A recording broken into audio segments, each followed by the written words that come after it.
ஜெய் ஸ்ரீ மாத்ரே நமக. ஜெய் குருதர், ஜெய் குரு பரசுராம். நமஸ்காரம். நான் கரூர்லேருந்து வல்சலா பணிக்கர், பிரசன்ன ஜோதிடர். இன்னைக்கு நம்ம 2026 புத்தாண்டு பலன்கள் கும்ப ராசிக்கு எப்படி இருக்குன்னு பார்க்க போறோம். இந்த இது 2026 எப்போ பிறக்குது அப்படின்னா மார்கழி மாதம் 15ஆம் தேதி புதன்கிழமை நள்ளிரவு 12 மணிக்கு கார்த்திகை நட்சத்திரம், ரிஷப ராசி, கன்னியா லக்னம், துவாதசி திதி, பாலவ கரணம், சுப யோகத்துல இந்த வருடம் பிறக்குது. இந்த வருடம் கும்ப ராசிக்கு எப்படி இருக்கு அப்படின்னா ரொம்ப சூப்பரா இருக்க போதுங்க அப்படின்னு நான் சொல்ல மாட்டேங்க. எல்லா விஷயங்களிலுமே நிறுத்தி நிதானமாக இருக்கணும். நான் நெகட்டிவால சொல்லல, கும்பராசியை காப்பாத்துறதுக்காக மட்டும் தான் சொல்றேன். நீங்க எடுக்கக்கூடிய ஒவ்வொரு விஷயமும் சரிங்க, ஒவ்வொரு முடிவும் சரிங்க, நிறுத்தி நிதானமா ஹேண்டில் பண்ணுங்க தான் நான் சொல்லுவேன். ஏன்னா உங்களுக்கு ஜூன் மாசம் வரைக்கும் குருபலம் இருக்கு. ஜூனுக்கு அப்புறம் குருவும் 6ல போய் மறைஞ்சிடறாரு. அது போக 7.5 சனி கடைசியில இருக்கு, 2ஆம் இடம் வாக்கு ஸ்தானத்துல இருக்கு, தனஸ்தானத்துல இருக்கு. அதை அது கப்புன்னு இருக்காம பிடிச்சு எந்த மூமெண்ட்டும் இல்லாம நிறுத்தி வச்சிருப்பாரு. அது போதாதுன்னு உங்களோட ராசியிலேயே ராகு இருக்காரு, 7ல கேது இருக்காரு. ராகு கேதுக்களுடைய இது உங்களுக்கு எந்த இது எடுத்தாலும் ரொம்ப மன அழுத்தங்கள், இனம் புரியா கவலைகள் இருந்துட்டே தான் இருக்கும். ஸோ இதுல எல்லாம் இருந்து நீங்க வெளியில வரணும்னா நான் கட்டாயம் உங்களுக்கு பரிகாரம் சொல்றேன், நீங்க கவலைப்படாதீங்க. ஆனா இந்த 2026ல பொருளாதார வாழ்க்கை உங்களுக்கு சிறப்பா தான் இருக்கும். இந்த மனசு வேற காசு வேற, இதை கொஞ்சம் வித்தியாசப்படுத்திக்கங்க. நீங்க ஒரு விஷயத்த காசு பணம் வரணும், ஒரு பதவி உயர்வு வரணும், பிசினஸ் நல்லா பண்ணணும் முயற்சி பண்ண இழுபறிகள் இருக்கும். ஆனா கட்டாயம் அதுக்கு ஒரு பரிகாரம் பண்ணிக்கங்க. இந்த இழுபறியை தாண்டி சக்சஸ் பண்ணிடுவீங்க. இந்த சக்சஸ் மனசுக்கு ரொம்ப இதமா இருக்கும். ஒரு பாலைவனமாட்டம் இருக்குங்க. நீங்க ரொம்ப வெயிலே போயிட்டு இருக்கீங்க, திடீர்னு ஒரு பூங்கா வருதுங்க, ஓகேங்களா? அந்த இடத்துல ரொம்ப ஜிலு ஜிலுன்னு வெயிலே வந்துட்டே இருந்திருப்பீங்க, ட்ரை பிளேஸா வந்துட்டு இருப்பீங்க. ஒரு இடத்துல நல்ல இதமான காற்று, அப்படியே நல்ல தண்ணி, தாகத்துக்கு தண்ணி, இது மாதிரிலாம் கிடைச்சா உங்க மனசு எவ்வளவு ஆனந்தம் படும். ஆனந்தத்தை காட்டிலும் பேரானந்தப்படும்ல, அந்த மாதிரி ஒரு அமைப்பு உறுதியாக உங்களுக்கு இருக்கு. இந்த என்னன்னா குரு 5ல இருந்து உங்களுக்கு பாத்துறாரு, 11 பாக்குறாரு. இதெல்லாம் ஒரு நல்ல அமைப்புங்க. 11 பாக்குறது லாபஸ்தானம். அப்ப தொழில் மூலியமா நல்ல லாபத்தை ஈட்ட முடியுங்க.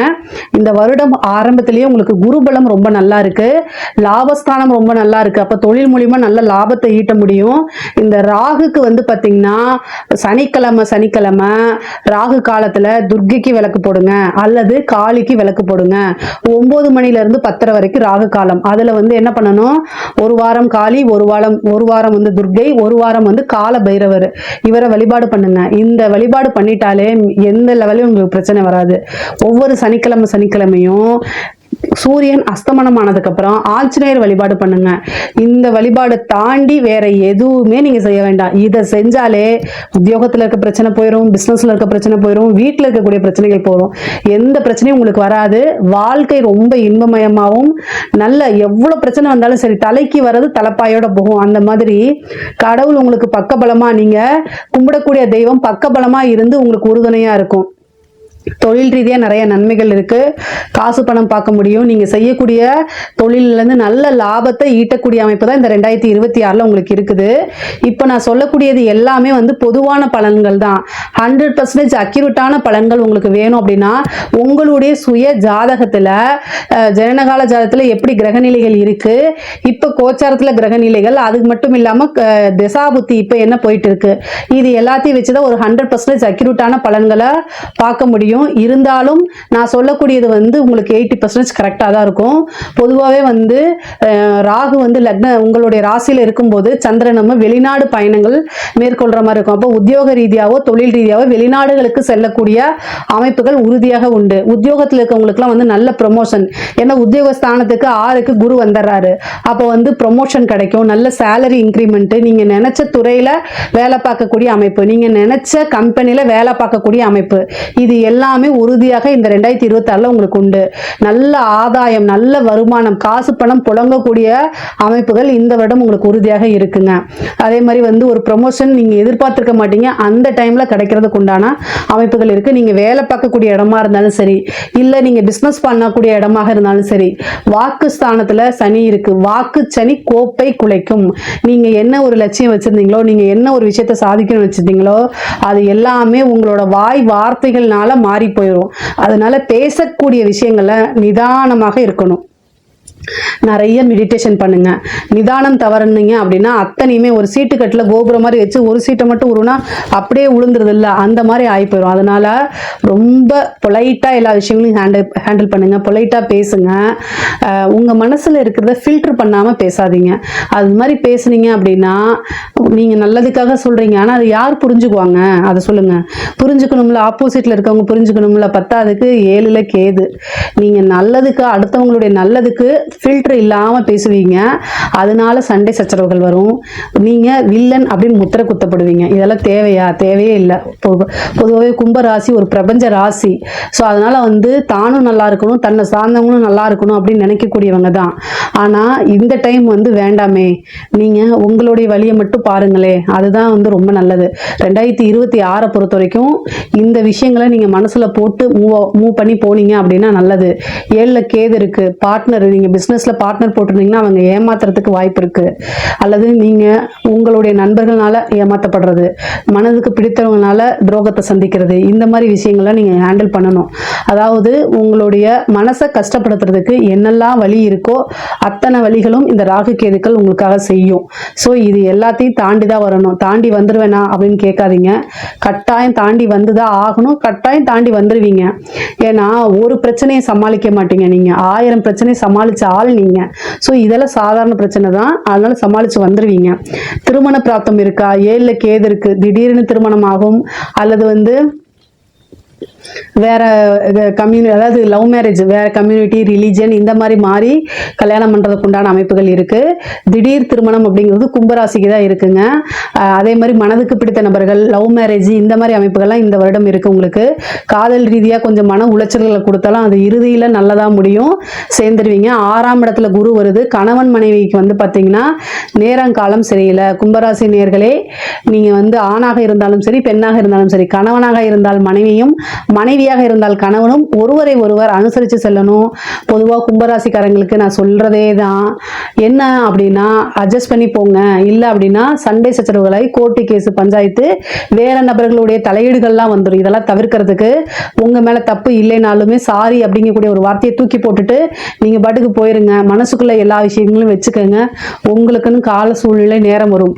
நீங்க உங்க ஒய்ஃப் கிட்ட நல்ல விஷயங்களுக்காக சொல்லுவீங்க, இது தப்புமா அப்படின்னு சொல்லுவீங்க. அவங்க இந்த டைம்ல அதை ஒத்துக்க மாட்டாங்க. ஆனா உங்களுக்கு அந்த டைம் மாறிடும், அந்த ராகுக்கு இது மாறிடும்ல, அப்போ அவங்களே ஏங்க நீங்க சொன்னதாங்க ரைட்டுன்றுவாங்க. அது வரைக்கும் அமைதி காக்கிறது தான் ரிலேஷன்ஷிப்புக்கு நல்லது. ஆனா இந்த டைம்ல எரிச்சல் வரும். நீங்க அமைதியா, நமக்கே நேரங்காலம் சரியில்லைன்னு சொல்லிட்டு அமைதியா இருப்பீங்க. அப்போதைக்கு உங்க பார்ட்னர் பிரச்சனையே கொடுக்கறதுக்குனே வருவாங்க, உங்களை டென்ஷன் ஏற்படுத்துறதுக்குனே வருவாங்க. சில நண்பர்களும் சரி, சில உறவினர்களும் சரி, உங்களைய கொலவெறி ஆக்குறதுக்கு, காண்டாக்குறதுக்குலாம் தேடி எங்கிருந்து வருவாங்கன்னு தெரியல, அந்த மாதிரி வருவாங்க. நீங்க என்ன செஞ்சிடணும், எப்படியாவது தப்பிச்சு போயிடணும். அந்த இடத்துல இருந்து மூவ் ஆன் பண்ணிருங்க. அதுதான் உங்க மனசுக்கு நல்லது, உங்க உடலுக்கு நல்லது. மனசு கெட்டு போச்சுன்னா ஆட்டோமேட்டிக்கா உடல்நிலையும் பாதிக்கும். 6ஆம் இடத்துல குரு வராரு. குரு என்ன செய்வாரு அப்படின்னா ஹெல்த்தை கண்ணா பிணமா ஆக்கிடுவாரு. ஏன்னா அவர் காசு பணம் கொடுக்கறதுலாம் நல்லது. இந்த ராகு கேது சனியெல்லாம் பாத்தீங்கன்னா ஹெல்த் ரீதியா இருக்கக்கூடிய பிரச்சனைக்கெல்லாம் விடிவு காலம் கொடுத்துரும். ஆனா இந்த குரு சுப கிரகமா இருக்கனால ஹெல்த் ரீதியா இருக்க பிரச்சனைகளை பெருசு பண்ணி விடும். ஏன்னா அவங்களோட வேலையை வளர்க்கறது தான். ஸோ குரு என்ன பண்ணுவாரு, ஆருக்கு நோய் நொடியை கொடுத்துருவாரு. ஹெல்த் ரீதியா முக்கியமா பாத்தீங்கன்னா ஹார்ட் சம்பந்தப்பட்ட விஷயங்கள், அதே மாதிரி கிட்னி சம்பந்தப்பட்ட விஷயங்கள் எல்லாம் ரொம்ப கவனமாக இருங்க. நிறைய தண்ணி குடிங்க. யூரினரி இன்ஃபெக்ஷன் வரதுக்கு அமைப்புகள் இருக்கு. 12ஆம் இடத்தை பார்க்குறாரு. ஒரு விரயம் இருக்கு, சுப விரயமா பண்ணிக்கோங்க. மருத்துவ செலவு இருக்குது, அதனால அதை சுப விரயமா பண்ணிக்கோங்க. முக்கியமா பார்த்தீங்கன்னா உங்களோட ராசியில செவ்வாயும் ராகுவும் சேர போற காலகட்டம். அப்போ மனசு படப்படன்னு இருக்கும். ராகு கேதுனால நிறைய பிரச்சனைகள் வரும். அதனால என்னன்னா மெடிடேஷன் நிறைய பண்ணணும், நிதானமா எல்லா விஷயங்களும் ஹேண்டில் பண்ணணும். மனசு சரியில்லைன்னா வண்டி ஓட்டாதீங்க, டிரைவ் பண்ணாதீங்க. இப்போ ஒரு ஃபேஷனா போயிடுச்சு. என்னன்னா மைண்ட் சரியில்லைன்னா ரொம்ப தூரம் போய் டிராவல் பண்றது, அதெல்லாம் பண்ணாதீங்க. அதெல்லாம் சினிமால நல்லா இருக்கும். மனசு சரியில்லைன்னா தியானம் பண்ணுங்க. உங்களுக்கு பிடித்த நபர்கள்கிட்ட மனசு விட்டு பேசுங்க. இல்லையா வழிவகை இல்லையா, ஒரு டாக்டர்கிட்ட போய் நான் என்ன பண்றது, இதுல இருந்து எப்படி தப்பிக்கிறதுன்னு கேளுங்க, மருந்து இல்லாம இது பண்ணுங்க, ஜஸ்ட் ஸ்பீக் பண்ணுங்க, அவ்வளவுதான். நீங்க மனசு சரியில்லைன்னு வண்டி எடுத்துட்டு போனீங்கன்னு வச்சுக்கோங்க, எதையோ திங்க் பண்ணிட்டு வண்டியில கவனம் இல்லாம அதுக்கப்புறம் வந்து உங்களுக்கு எதுவும் ஆகாது. ஏன்னா உங்களோட கிரகநிலைகள் நல்லா இருக்கு, உயிர் சேதம்லாம் எதுவும் இல்லை. ஆனா ஆப்போசிட்ல வர ஆளுக்கு ஏதாவது ஒண்ணு ஆச்சுன்னா உங்க வாழ்நாள் ஃபுல்லா அது உறுத்திட்டே இருக்கும். பொதுவாகவே நான் எதுக்கு வண்டி வாகனங்களை போகும்போது கவனமா இருங்கன்னு சொல்றேன்னா, உங்களுக்கு எதுவும் ஆகாதுங்க, ஆப்போசிட்ல வரவங்களுக்கு ஏதாவது ஆகி உயிர் சேதம் ஆச்சுன்னா வழக்குகள் இதெல்லாம் நீங்க ஹேண்டில் பண்ணுவீங்க. ஆனா மனசு நம்மனால ஒரு உயிர் போயிடுச்சு அப்படின்னு கவலை இருக்கும்ல, அதுக்காகத்தான் அழுத்தி சொல்றது. ஸோ இந்த விஷயங்கள கவனமாக இருங்க. நீங்க வெளியூர் செல்றது, வெளிநாடுகள் செல்லக்கூடிய அமைப்புகள்லாம் இருக்கு. பொதுவாகவே கும்பராசியில் இருக்கக்கூடிய பெண்களுக்கு மன அழுத்தங்கள் இருக்கும், யூட்ரஸ் சம்பந்தப்பட்ட பிரச்சனைகள் இருக்கும். பொதுவாக நிறைய மெடிடேஷன் பண்ணுங்க, உங்களுடைய கணவர்கிட்ட அனுசரித்து செல்லுங்க. உங்க மேல தப்பு இருக்கு இல்லை, இந்த நேரங்காலம் சரியில்லாத போது அமைதியா ஒவ்வொரு விஷயத்தையும் ஹேண்டில் பண்றது நல்லது. ஆனா உங்களுக்குன்னு ஒரு கால சூழ்நிலைகள் வரும்போது நல்லா இருக்கும். உங்ககிட்ட எவ்வளவு திறமைகள் இருந்தாலும் இப்போ ஒரு விஷயத்த ஸ்டார்ட் பண்றதுக்கு பர்மிஷன் கிடைக்காது. அதனால காத்திருந்து நீங்க ஸ்டார்ட் பண்ணுங்க, அதுல தவறுகள் கிடையாது. எல்லாத்தையும் எதிர்த்துக்கிட்டு ஒரு விஷயத்த செய்யும் போது அவங்களோட சப்போர்ட் இல்லாதனால நீங்க ஒரு சின்ன தடுமாற்றங்கள் ஃபெயிலியர் ஆச்சுனாலே உங்க மனசை குத்தி உடைப்பாங்க. இதெல்லாம் தேவையில்லாதது. அதனால கவனமா செயல்படுங்க. ஆடை ஆபரண சேர்க்கை இருக்கு. பொதுவா கும்பராசிக்கு சொத்து சேர்க்கை இருக்கு. கடன் ரீதியா இருக்கக்கூடிய பிரச்சனைகளுக்கு நிவர்த்தி உண்டு. இது வந்து தொழில் தொடங்குறதுக்கு, சொத்து சேர்க்கைகளை, கடன் கிடைக்கிறதுக்கு அமைப்புகள் இருக்கு. கோர்ட்டு கேஸ் வழக்குகள்ல சாதகமா மாறுறதுக்கு 6ல குரு இருக்கனால வழக்குகள்ல வெற்றி உங்களுக்கு உறுதியாக உண்டு. அதே மாதிரி தாயாருடைய ஆரோக்கியத்துல கவனம் இருக்கணும். உங்களுக்கு மருத்துவ செலவு இருக்கு, அது தாயாருக்கும் இருக்கலாம், அல்லது மருத்துவ செலவு அப்படிங்கிறது கும்பராசிக்கு இருக்காது, உங்களுக்காகவும் இருக்கலாம், தாயாருக்காகவும் இருக்கலாம். அதனால ரொம்ப கவனமாக இருக்கணும். பொதுவாகவே வந்து பாத்தீங்கன்னா அரசாங்க அதிகாரிகளுக்கு ரொம்ப ரொம்ப நல்லா இருக்கு. ஆனா இந்த ராகு கேது இந்த மாதிரி இருக்குன்னா லஞ்ச லாவணியங்களை தவிர்க்கிறது நல்லது. 7லை சனி முடிகிற வரைக்கும் உயர் அதிகாரிகளுக்காகவோ உங்களுக்காகவோ லஞ்ச லாவணியங்களை ஈடுபாடு பண்ணாதீங்க. ரூல்ஸ் படியும் பைலாஸ் என்ன சொல்லியிருக்கு, சட்டத்திட்டங்கள் என்ன சொல்லியிருக்கு, உங்களுக்கு வந்து ஜாப் ஃபங்க்ஷன்ஸ் கொடுத்துருப்பாங்கல்ல, அதை மட்டும் ஃபாலோ பண்ணுங்க. இதை தாண்டி எந்த ஒரு விஷயத்துக்கும் போகவே கூடாது. இல்லைன்னா அதை கொண்டு பிரச்சனையா மாட்டி விட்டுரும். அதனால பனிஷ்மெண்ட் அனுபவிக்க போறது நீங்க தான். கலைத்துறையில் இருக்கவங்களுக்குலாம் இது சூப்பரான வாழ்க்கை. ராகு கேது எப்பெல்லாம் உங்களோட ஜனனகால ஜாதத்துக்கு வருதோ மிகப்பெரிய லெவல்ல உச்சத்தை தொடக்கூடிய அமைப்புகள், உங்களுக்குன்னு வந்து பிரபல யோகம் அப்படிங்கக்கூடிய அமைப்பு இருக்கு. அதனால நல்ல காசு பணம் சம்பாதிக்கிறது, உங்களுக்குன்னு ஒரு ஃபீல்டை செட் பண்றது, ஒரு செட் ஆஃப் ஆடியன்ஸை செட் பண்றது, இந்த மாதிரி அமைப்புகள்லாம் இருக்கு. விருதுகள் கிடைக்கும். ஃபிலிம் இண்டஸ்ட்ரியில் மிகப்பெரிய ஆளாக ஆகிறது இந்த ராகு கேதுக்கள் தான் எல்லாத்தையும் தூக்கி விடும். அதனால ஃபிலிம் இண்டஸ்ட்ரியில் மிகப்பெரிய ஆளாக ஆகிறதுக்கு ஆக்டிங்கு, அதே மாதிரி வந்து இந்த டான்ஸு, பாட்டு பாடுறது, இந்த மாதிரி விஷயங்களுக்குலாம் இது ரொம்ப சூப்பராக இருக்குது. காசு பணம் நிறையா இருக்கும். மக்கள் மத்தியில் ஒரு அங்கீகாரம் கிடைக்கும். உங்களுக்குன்னு ஒரு ஃப்ரேம் செட் பண்ணிக்கிறது இதெல்லாமே கிடைக்குங்க. அரசியல்வாதிகளை பொறுத்த வரைக்கும் கும்பராசியில் இருக்கக்கூடிய அரசியல்வாதிகளுக்கு காலம், நேரம், சூழ்நிலை எதுவுமே சரியில்லை, சாதகமாகவும் இல்லை. ராகு கேதுவும் இருக்கு, அது மட்டும் இல்லாமல் சனியோடைய தொந்தரவும் இருக்கு. இது போக குருபலமும் இல்லை. இதெல்லாம் உங்களைய கஷ்டப்படுத்துறதுக்கு நான் சொல்லலை. ஆனால் உங்களோட பதவிகளை தக்க வச்சுக்கணும் அப்படின்னா நல்ல பரிகாரங்கள், யாகங்கள், வேள்விகள், பூஜைகள், ஹோமங்கள் இதெல்லாம் செஞ்சுக்கோங்க. உங்களுக்கு தகுந்த மாதிரி உங்களுக்கு தேவைப்பட்டுச்சு அப்படின்னா என்னை கான்டாக்ட் பண்ணுங்க, கட்டாயம் நான் உங்களுக்கு செஞ்சு கொடுக்குறேன். ஆனால் உங்களோட பதவிகள்லாம் நீங்கள் வந்து வெற்றி பெறணும், எலெக்ஷனில் வெற்றி பெறணும், ஒரு நல்ல போஸ்டிங் போகணும், ஒரு நல்ல பதவி கிடைக்கணும் அப்படின்னா இப்போ கிரக நிலைகள் சரியில்லை. அதுக்கு தகுந்த மாதிரி உங்களோட ஜாதகத்துக்கு தகுந்த மாதிரி பரிகாரங்களை பண்ணிக்கிட்டா நீங்கள் ஜெயிக்க முடியுங்க. அதே மாதிரி வந்து சொத்து சேர்க்கை இருக்கு. இந்த இதுல வந்து என்னன்னா ஏதாவது ஒரு சொத்து விரயம் பண்ணணும்னு இருக்கு. அதனால ஏதாவது ஒரு விரயத்தை நீங்க பண்ணிருங்க. கடன் வாங்கியாவது ஒரு வீடு கட்டுறது. ஆனா 100 ரூபாய் உங்களோட வருமானம்னா 30 ரூபா தான் நீங்க கடன் வாங்கணும். இதை தாண்டி வாங்கி நீங்க லாக் ஆயிக்காதீங்க. ஹெல்த் ரிலேட்டடாகவும் நீங்க பார்த்துக்கணும். ஓரளவு வந்து பாத்தீங்கன்னா பொருளாதார வாழ்க்கை நல்லா இருக்கு. உறவுகள் இடையே வந்து சுமூகமான உறவுகள் ஏற்படாது.